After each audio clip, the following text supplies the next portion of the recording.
Hello प्यारे बच्चों, कैसे हैं सब लोग। जो बच्चे सुबह क्लास देख रहे हैं गुड मॉर्निंग, जो शाम में देख रहे हैं गुड इवनिंग, जो दोपहर में देख रहे हैं गुड आफ्टरनून। आप सभी बच्चों को घर्षण टॉपिक का क्लास करने के लिए कंसेप्ट ऑफ फिजिक्स क्लासेस के यूट्यूब चैनल में स्वागत है। ललन सर आपको अभी प्यार से घर्षण को समझाएंगे और आप सभी प्यारे बच्चे घर्षण को प्यार से समझेंगे। तो चलिए हम लोग आगे बढ़ते हैं और अपने काम को शुरू करते हैं। हम लोग का काम है ठंडा में बच के रहना और एकदम रूम में सेपरेट होकर पढ़ाई करना।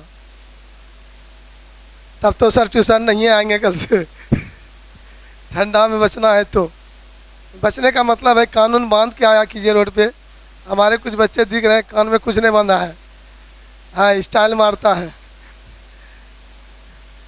तो चलिए ठीक है, अभी हम लोग यंगस्टर हैं, अभी ये तो उम्र है, जो करना है कर लेंगे क्या।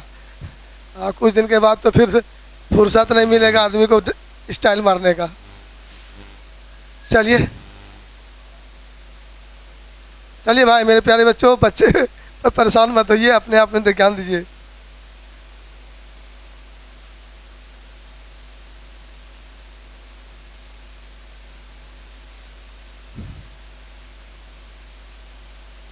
हम लोगों का डिस्कशन का टॉपिक अभी है फ्रिक्शन।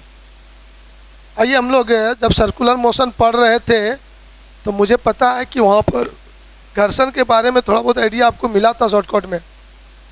थोड़ा उसमें डेप्थ में जाएं और उसका जो न्यूमेरिकल होता है जिसमें न्यूटन के गति का सेकेंड लॉ थर्ड लॉ का उपयोग कराते हुए बल और संवेग के बीच जो संबंध होता है उसका उपयोग कराते हुए घर्षण से रिलेटेड क्वेश्चन बनाएंगे। ये क्वेश्चन मज़ेदार होगा, तो ये सब चीज़ अभी हम लोग को करना है। तो मज़ेदार टॉपिक होगा, इंटरेस्टिंग टॉपिक होगा, इंटरेस्ट लेने का ज़रूरत है। शुरू में 2 क्लास इंटरेस्ट नहीं लिए तो उसके बाद इंटरेस्ट आएगा ही नहीं, उसके बाद आपको बोर फीलिंग्स होगा। इसलिए आप इसको इंटरेस्ट लीजिएगा शुरू से। तो सबसे पहले हम लोग देखेंगे घर्षण के बारे में, घर्षण है क्या, फ्रिक्शन है क्या। तो ये 100% बच्चे इसको समझते हैं कि फ्रिक्शन है क्या।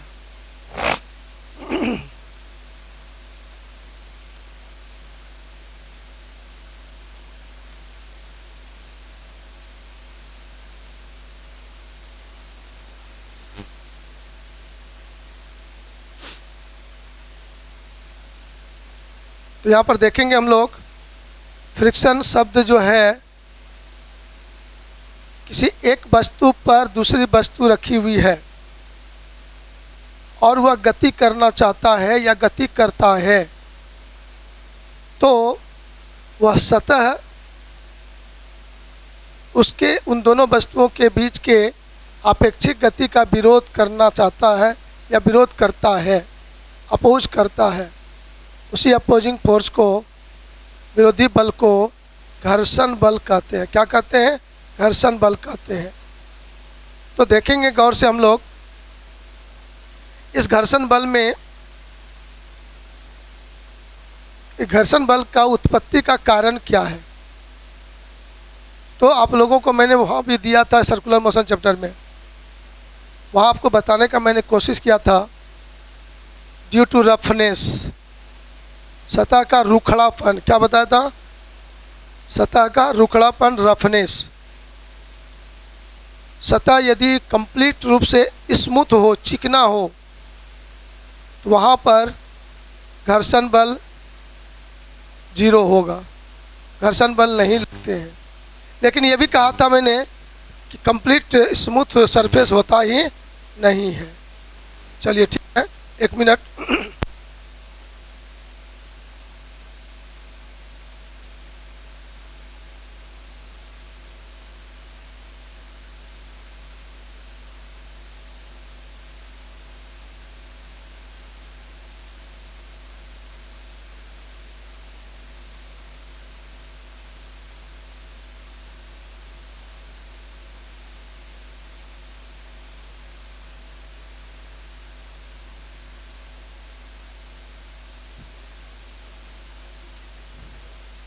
चलिए,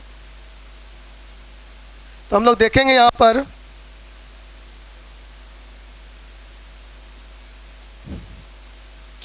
सतह का रुखड़ापन, roughness,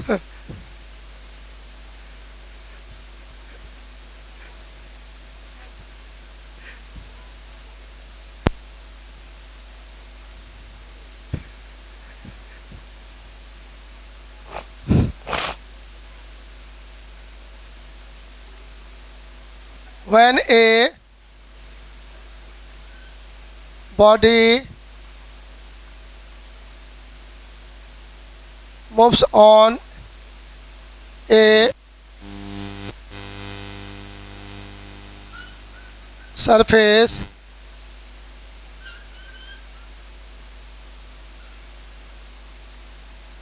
then opposing force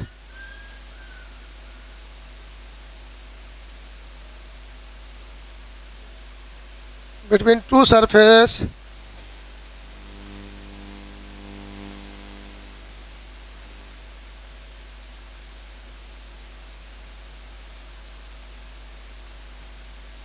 opposes the relative motion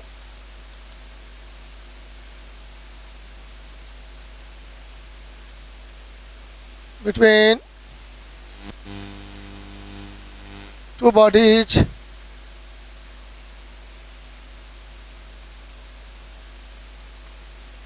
is known as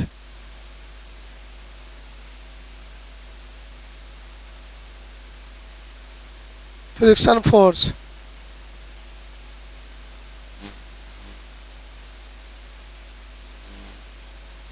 इसको हम लोग ऐसे सोचेंगे, तेजी से लिखिएगा। जब कोई वस्तु, ठंडा में हाथ करना चलती है, जब कोई वस्तु किसी सतह पर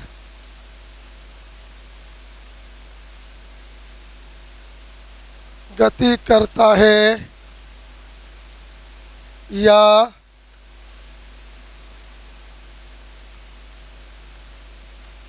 गति करना चाहता है तो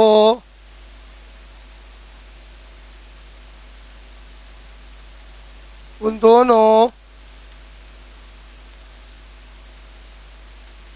वस्तुओं के बीच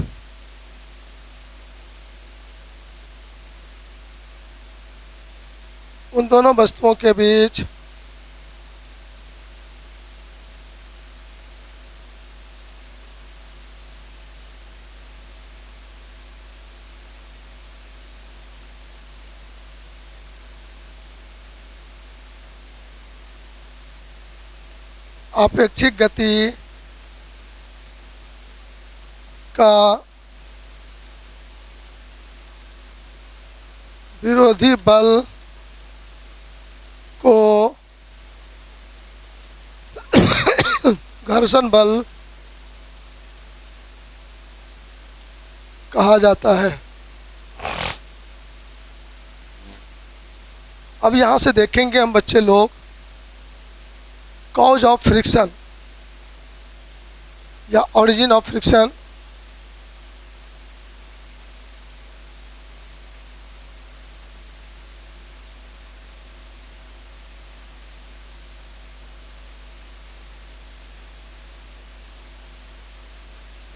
घर्षण के कारण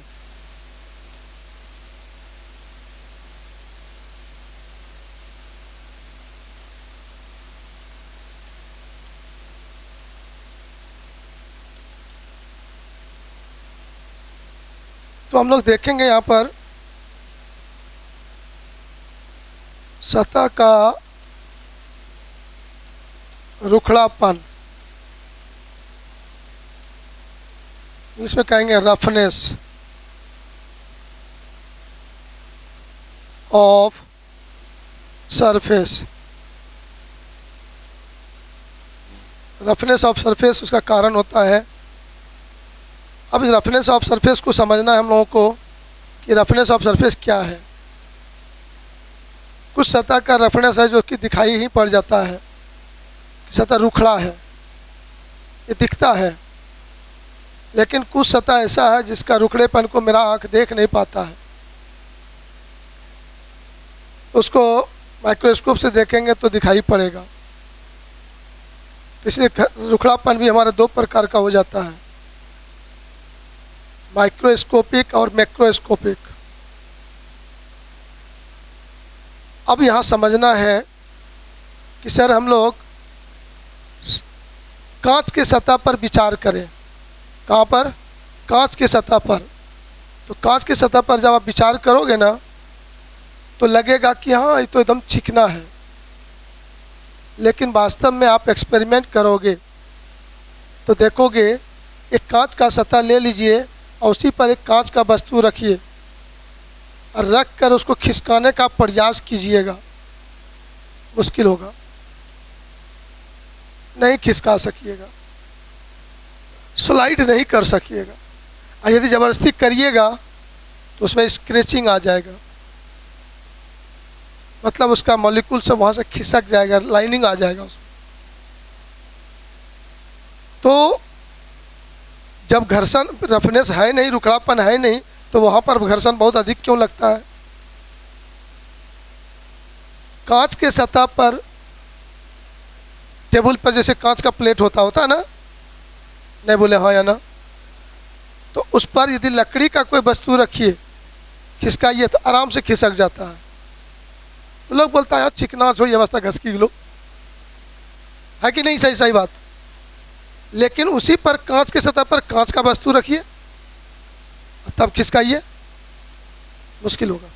तो इसका मतलब है कि जब तक उसमें रुखड़ापन है नहीं तो गति का विरोध करने वाला बल आया कहाँ से? क्योंकि उस घर्षण का कारण कौन सी होता है? रफनेस, रुखड़ापन। तो निश्चित रूप से कांच का सतह भी रुखड़ा है, भले हमारा आँख उसको देख नहीं पा रहा है। दीवार को देखते हैं तो लगता है कि हाँ ये रुखड़ा है, साफ दिखाई पड़ता है रुखड़ा है, रोड दिखाई पड़ता है रुखड़ा है। अब हम लोग वाइट बोर्ड पर लिखते हैं या ब्लैक बोर्ड पर लिखते हैं, चौक से लिखते हैं या कलम से लिखते हैं, पेंसिल से कॉपी पर लिखते हैं, तो ये सब रुखड़ा है, तभी लिखा भी रहा है। यदि वो रुखड़ा नहीं होता तो लिख ही नहीं पाते हम लोग। तो ये सब बातें आपको है। इसका मतलब दुनिया में जितना भी सतह आपके नज़र से घूम रहा है, नज़र में दौड़ रहा है, सब रुखड़ा है। कंप्लीट स्मूथ, पूर्ण रूप से चिकना कोई भी सतह नहीं है। हाँ, तब है कि उस रुखड़ापन को हम कम कर सकते हैं। यदि कोई सतह रुखड़ा है, वहाँ घर्षण बल अधिक लग रहा है, हम उसको कम कर सकते हैं। अब कम कैसे कर सकते हैं? तो आप लोग अनुभव करिएगा, जिस पेज में आप लिखते हो उसमें मोम को लेके घिस दीजिएगा, मोम घिस के तब लिखिएगा, तो प्रैक्टिकल करके देखिएगा, मुश्किल होगा, नहीं लिखाएगा। वो पेज में तेल घिस दीजिए और तब लिखिए तो मुश्किल हो जाता है, होता है ना? हाँ, इसका मतलब रुखड़ापन को मैंने कम कर दिया। तेल घस के, मोम घस के, कागज़ के सतह को थोड़ा सा रुखड़ापन को कम किया। पूर्ण चिकना नहीं कहेंगे उसको, फिर रफला हो जाएगा। रुखड़ेपन को मैंने कम किया, जीरो नहीं कर सका। अब फिर बात करेंगे हम लोग। बहुत प्यारा सा एग्जाम्पल है। लॉज सब में देखते हैं आजकल तो अब नल लग गया लगभग जगह में। पहले ज़माने में चापाकल होता था, और लॉज में अब से 10 साल पहले का ज़्यादा कहानी बताते हैं। लॉज सब में चापाकल जो होता था वहाँ पर बहुत कम ध्यान होता था, कजली हुआ करता था। और संडे के दिन में लगभग बच्चे को आदत था सिनेमा हॉल जाने का। अब तो आप लोग को पॉकेटे में सिनेमा हॉल है तो काहे जाइएगा, तैयो जाए से देखो। हाँ, तो उस समय हम लोग के ज़माने में 10 साल पहले, 15 साल पहले हम देखते थे कि संडे को चापाकल पर बड़ी भीड़ होती थी। कपड़ा भी साफ करना है और धड़फड़ करके जल्दी से दूसरे 5 सिनेमा भी जाना है। तो उस समय ज़्यादा भीड़ होता था, धड़पड़ विद्यार्थी ज़्यादा करता था, और कप चापाकल पर सरफ का घोल ढेरी फैलता था। सब अपना अपना कपड़ा साफ करता था, सरफ का घोल डालता था, हलवड़ करके आया, चला आया, बस गिरा, धड़ाम से पैर स्लिप किया, दांते टूट गया। तो ऐसी घटना हम लोगों ने कई बार देखा था। तो वहाँ पर ये मैं बोलने का मतलब हुआ कि ओह अच्छा, सरफ का घोल डालने से भी सतह चिकना होता है। फिर चिकना हो जाता है गड़बड़ बात, रुखड़ापन कम होता है। बोलने में अंतर है।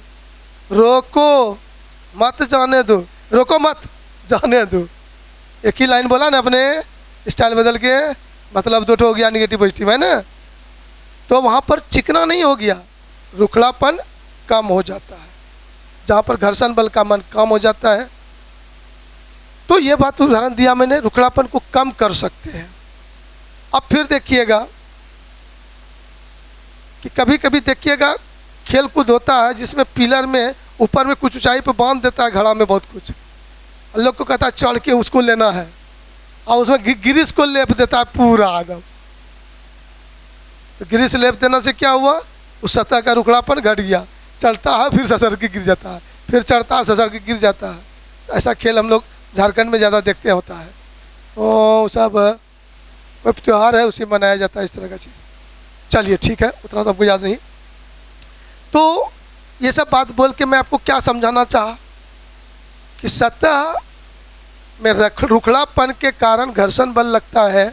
घर्षण बल कम लगे, फ्रिक्शन बल कम लगे, कम करने के लिए उसके रफनेस को कम किया जाता है। और रफनेस को कम किया जा सकता है, लेकिन कंप्लीट रूप से जीरो नहीं किया जा सकता है। तो ये आपका हुआ घर्षण बल का कारण क्या बोला मैंने, सतह का रुखड़ापन। अब इसमें थोड़ा सा और बातें आपको बताते हैं। सेम टाइप का रफनेस होगा और डिफरेंट टाइप का रफनेस होगा वस्तु और सतह के बीच। तो वहाँ पर घर्षण बल में देखिएगा, यहाँ पर मैं कहता हूँ एगो कांच का सतह लीजिए, कांच का सतह को मैं दिखा रहा हूँ। ये आपका कांच का सतह है और इसमें लकड़ी का एक वस्तु रख दीजिए।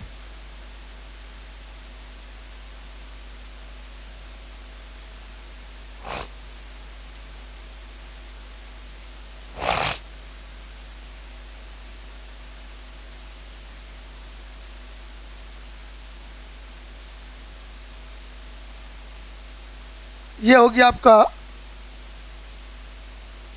ग्लास सरफेस, ये हो गया आपका वुडन सरफेस या वुडन बॉडी बोलिए। अब इस पर फोर्स लगा के अब धक्का मारो, फोर्स लगाकर इसको खिसकाना चाहो तो ये खिसकना चाहेगा, आसानी से खिसकेगा। क्या होगा यहाँ पर, आसानी से इसलिए खिसेगा कि गौर से देखना, यहाँ दोनों सतह और वस्तु के बीच में स्पर्श बिंदु की संख्या बहुत कम है। देखो गौर से, आप जब एक वस्तु पर दूसरे वस्तु को रखे हो तो जहाँ जहाँ मैंने डॉट दिखाया उसी बिंदु को छू रहा है, अब बाकी वो छू नहीं रहा, वहाँ खाली जगह है। तो स्पर्श बिंदु दो मॉलिक्यूल के बीच में स्पर्श कर रहा है, एडहेसिव फोर्स या कोहेसिव फोर्स याद आ रहा कुछ, समान अणुओं के बीच कोहेसिव फोर्स और समान अणुओं के बीच। तो यहाँ पर एडहेसिव फोर्स कम है, कांटेक्ट बिंदुओं की संख्या कम है। तो कांटेक्ट पॉइंट की संख्या कम होने पर फ्रिक्शन फोर्स कम होगा। तो यहाँ पर डिफरेंट टाइप का रफनेस है। कौन सी आपका डिफरेंट टाइप ऑफ रफनेस, यहाँ पर विभिन्न प्रकार का रफनेस है। एक का रफनेस को आँख से देख पा रहे हैं, लकड़ी के रफनेस को, और कांच के रफनेस को हमारा आँख आसानी से देख नहीं पा रहा है। तो डिफरेंट टाइप का रफनेस है। दूसरा है कांटेक्ट पॉइंट्स, स्पर्श बिंदु की संख्या। स्पर्श बिंदु की संख्या बहुत कम है, बहुत कम है, वेरी स्मॉल, तभी आप कहोगे फ्रिक्शन फोर्स कम होगा, फ्रिक्शन फोर्स कम होगा। अब यहां पर हम दूसरा फिगर आपको दिखाते हैं। सेम टाइप का रफनेस हो, जैसे मान लो कि ये कांच का सतह मैं दिखा रहा हूं आपको,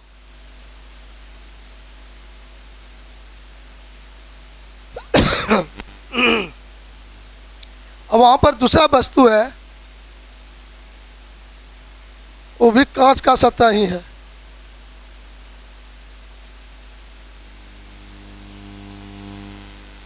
ये भी तुम्हारा कांच का सतह है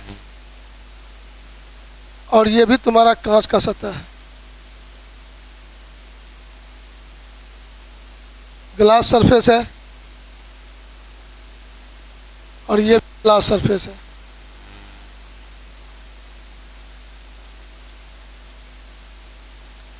समझिएगा। अब यहाँ पर देखो कि आप लोग क्या क्या सोच पाओगे। यहाँ पर देखोगे डिफरेंट टाइप का रफनेस है, यहाँ क्या कहोगे? सेम टाइप का। क्या बोलोगे? Same type of roughness. Same type का रफनेस यहाँ पर हुआ। तो सेम टाइप का रफनेस होने में क्या देखा आपने? स्पर्श बिंदु की संख्या बहुत अधिक की कम। हाँ, कांटेक्ट पॉइंट्स की संख्या बहुत अधिक होता है, लार्ज होता है। तीसरा हुआ कांटेक्ट पॉइंट की संख्या अधिक होने के कारण, तो यहाँ पर देखेंगे फ्रिक्शन फोर्स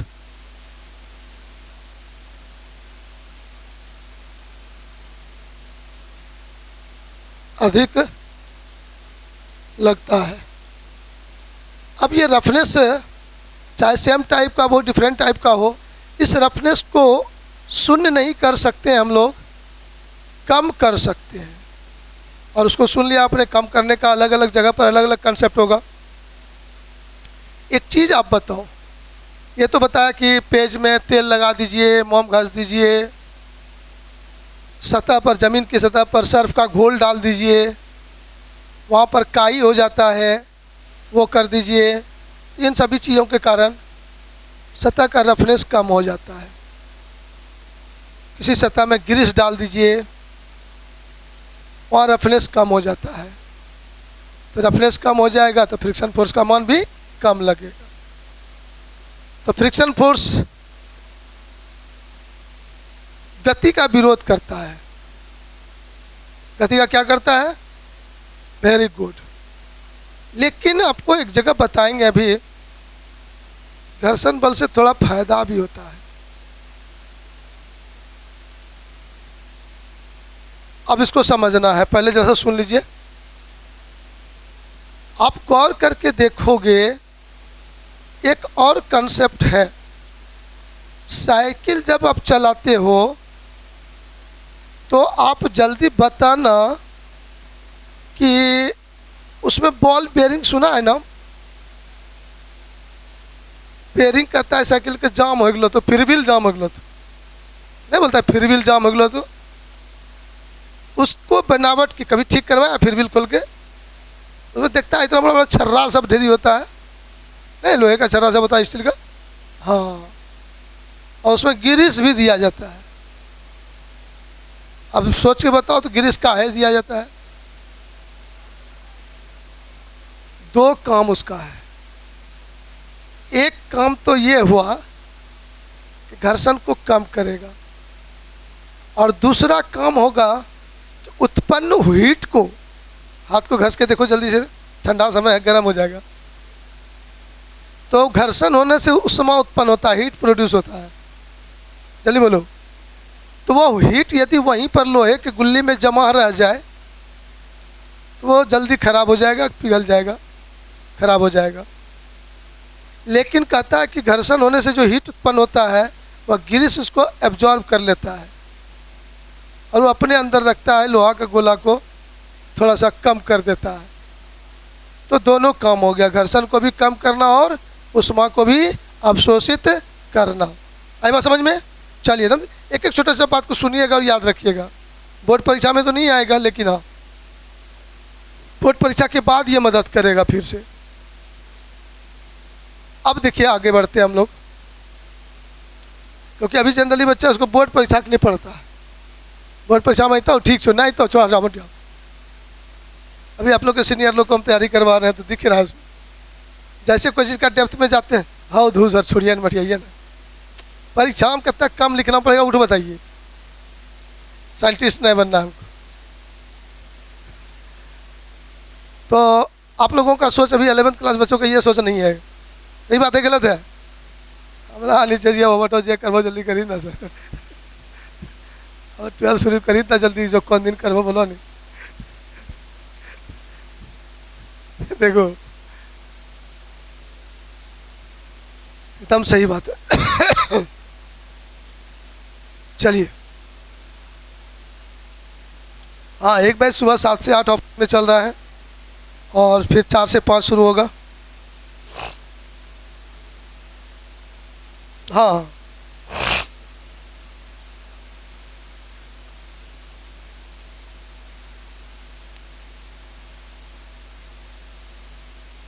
क्या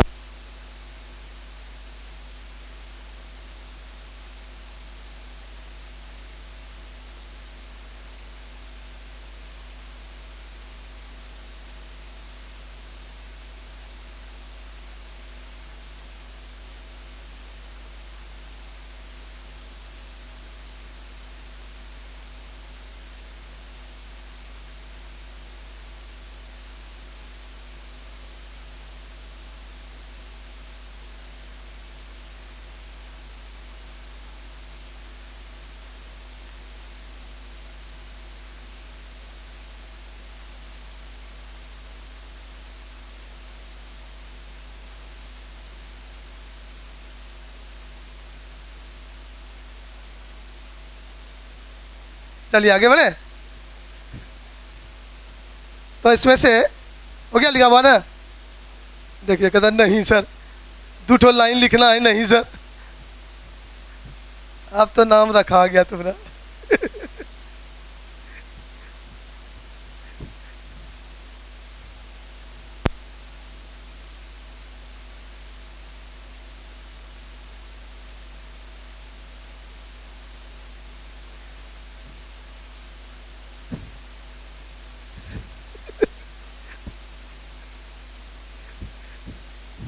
इसका नाम है सरकमफ्रेंस।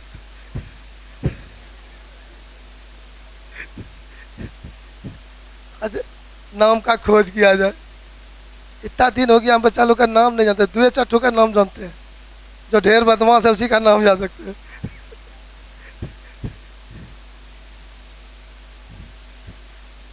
हाँ बहुत बदमाश है, नाम याद है। आगे बढ़े। अब नहीं हुआ नहीं है, छोड़ो हटो।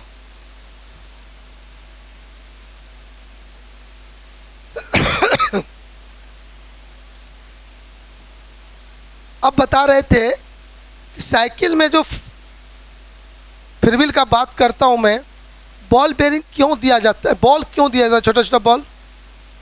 Please consult sir. अभी मैंने कुछ देर पहले फिगर बना के दिखाया आपको, कांटेक्ट पॉइंट की संख्या जहां कम है वहां घर्षण कम दिखाया, जहां कांटेक्ट पॉइंट की संख्या अधिक वहां घर्षण। तो सर ये जो दुनिया में जितना भी चीज़ घूमने वाला होता है वहाँ पर ये बॉल बेयरिंग का कंसेप्ट होता है। ये बॉल बेयरिंग का कंसेप्ट होता है क्यों? इसके पीछे एक बहुत बड़ा सोच है और आपको आज सीखना है। ये जो होता है ना सर, इसके अंदर छोटा छोटा बॉल दिया जाता है। हाँ जे बोलो, अच्छा रहा था जे बोलो।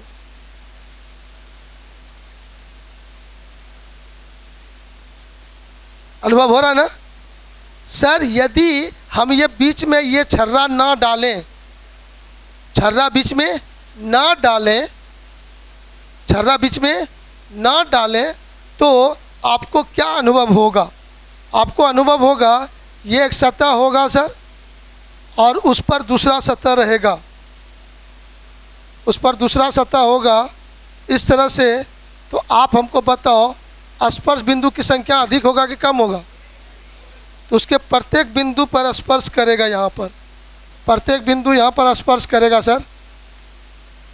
प्रत्येक बिंदु पर जब स्पर्श होगा तो यहाँ पर स्पर्श बिंदु की संख्या बहुत अधिक होगा। लेकिन दोनों के बीच में छर्रा डाल दिया गया है। अब देखिएगा स्पर्श बिंदु की संख्या घटा कि नहीं घटा?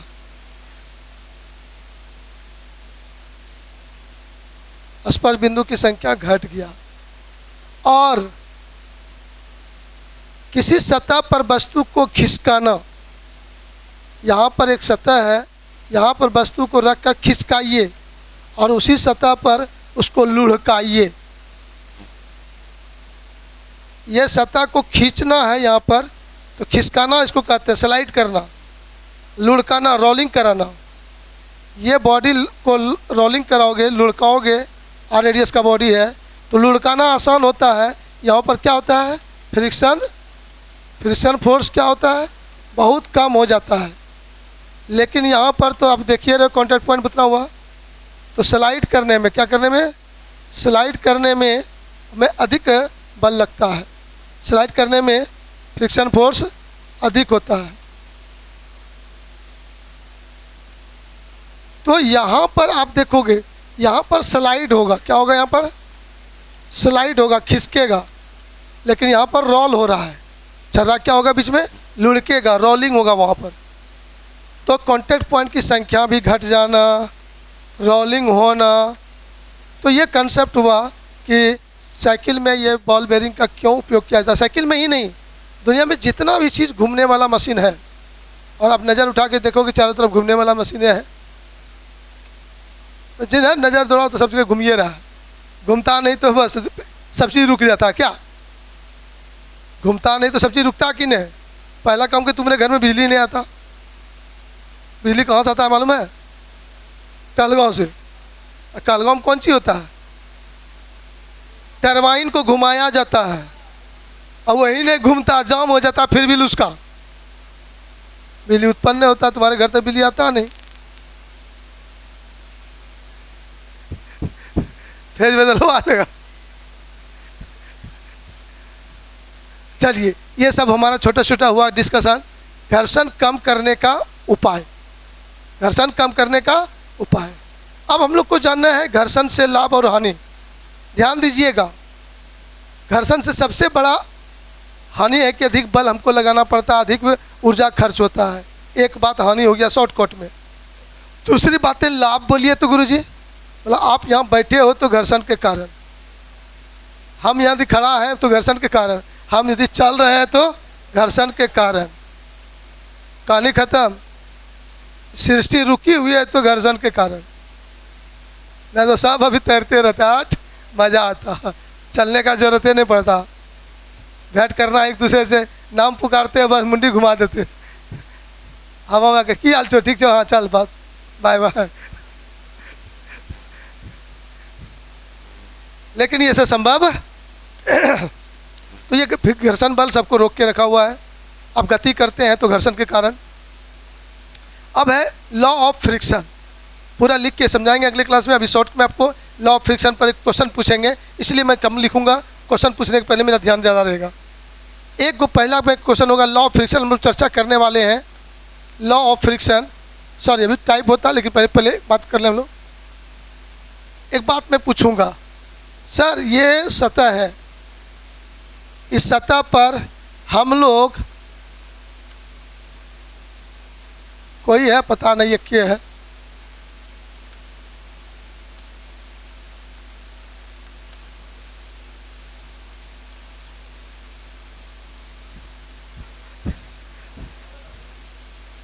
ये जो भी आदमी इस दिशा में गति कर रहा है,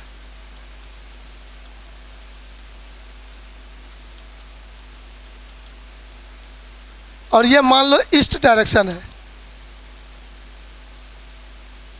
ईस्ट हो गया पूरब, ईस्ट का उल्टा क्या होता है? इधर क्या हो गया? हिंदी जी लिख देते हैं फिर भी। प्यारे बच्चों जल्दी बताओ यहाँ घर्षण बल किधर लगेगा? देखा दिमाग तुम लोग किधर? अभी आपको समझाया गया था ठंडे ठंडे दिमाग से, घर्षण बल गति का विरोध करता है ना? और ये आदमी दौड़ रहा है किधर? पूरब की ओर एकदम है। तो घर्षण बल किधर लगेगा? अब आप लोग को मैं चित्र बनाता हूं तो आप लोग बोलिएगा उसमें ए और बी। हम कहेंगे कि घर्षण बल का दिशा इधर है, घर्षण बल का दिशा इधर है, इधर का दिशा को बोला ए, इधर की दिशा को बोला बी। बताओ कौन सा सही होगा? घर्षण बल का दिशा उधर या इधर?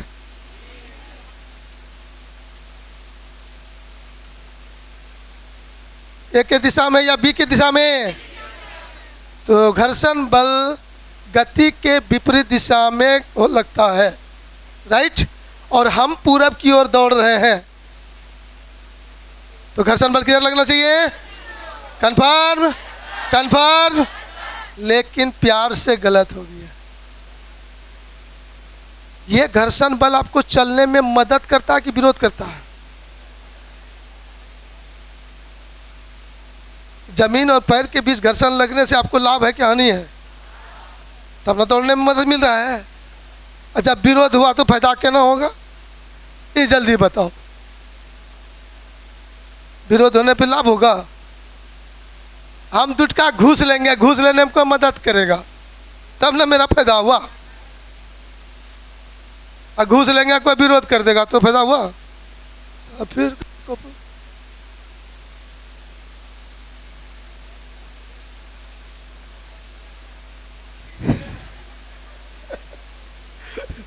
अब मेरे एक बच्चे का एकदम लॉजिक बहुत अच्छा। चप्पल खिया जाता है सर, चप्पल खिया जाता है तो क्या होगा? चलिए अब यहाँ समझिएगा ठंडे दिमाग से, हम लोग उस शरीर के मुंडा से क्या मतलब है? Please concern. घर्षण बल कांटेक्ट पॉइंट पर लगेगा ना, जहाँ स्पर्श होता है वहाँ लगेगा ना। तो प्यार से देखो तो जरा सा मैकेनिज्म। अच्छे अच्छे बच्चे यहाँ गलती कर बैठते हैं और जो आप लोग को सीख लेना चाहिए। आज के बाद फिर गलती करने का कोशिश नहीं करना है। नहीं, कोशिश करता तो नहीं है, हो जाता है। सर आपका बॉडी का दिशा पूरब है ना? लेकिन ये पैर तो इधर भागना चाहता है रे, पैर तो आपका इधर भागना चाहता है। गौर से देखो, एक्सपेरिमेंट करके दौड़ो। हम पूरब जाना चाहते हैं, रिजल्टेंट फोर्स, न्यूटन गति का तीसरा नियम। मेरा पैर जाना चाह रहा है पश्चिम, तो पश्चिम जाना चाह रहा है तो घर्षण बल किधर लगा? पूरब। घर्षण कांटेक्ट पॉइंट जमीन और पैर है कि मुंडा है? मुंडे घसीट के चल रहे हैं हम लोग, मुंडा तो हवा में है। तो यहाँ पर जमीन है, पैर ऐसे चलता है इससे, तो हमारा बॉडी पूरब जाना है तो पैर को पश्चिम धक्का मारते हैं, तो घर्षण बल किधर लगा?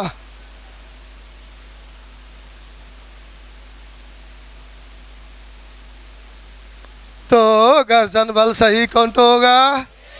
ये हो गया गलत।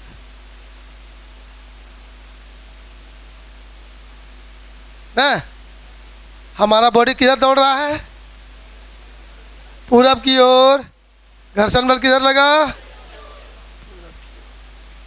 तब तो सर नियम फेल हो गया ना? है एक बात हो, नियम तो फेल,